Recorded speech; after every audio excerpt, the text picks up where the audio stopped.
4 years after Wendy Howard killed her ex-boyfriend, Kelly Reese Pitts, she has been sentenced after accepting a plea deal for the charge of voluntary manslaughter. 23 ABC's Brianna Willis has been following this case since the jury trial started. She joins us live outside the courthouse. Brianna. Mark, once again, Wendy Howard left the courtroom in tears. She was sentenced to time served and a year of probation. And while the gag order is now lifted in the case, she told me personally she isn't ready to talk quite yet, especially after she just checked in for probation. She struggled. She struggled big time. She hated to admit to everything.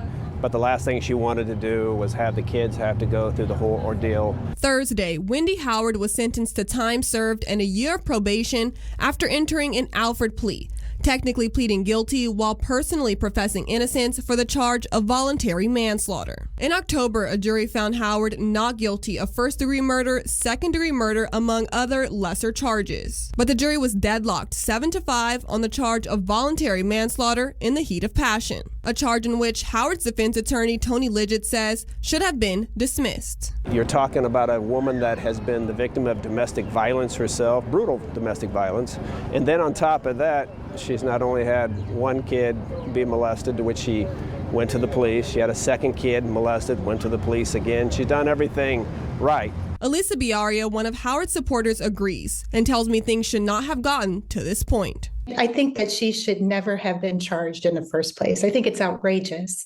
that a survivor of domestic violence who was able to save her own life and save the lives of her children has been treated this way by the DA. Adding, while Howard is now free, her case is helping others in this situation. We're so thrilled that Wendy can move forward without having to experience incarceration.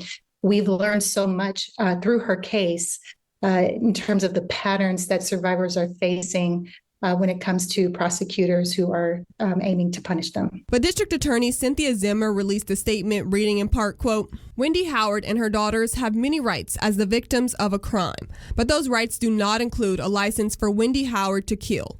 Regardless of how wronged a person feels or how abhorrent the conduct of another is, the law does not empower individuals to make themselves the judge, jury, and executioner of those who are perceived to have wronged them." But Lidgett says the DA went too far, and he plans to try and ensure Howard is exonerated. In my opinion, yes. Did the DA go too far? Yeah, I think so. Adding, if approved, this could set new precedent going forward. If the judge actually signs off on it, this is going to be something that's going to be completely novel and might set new law too as well.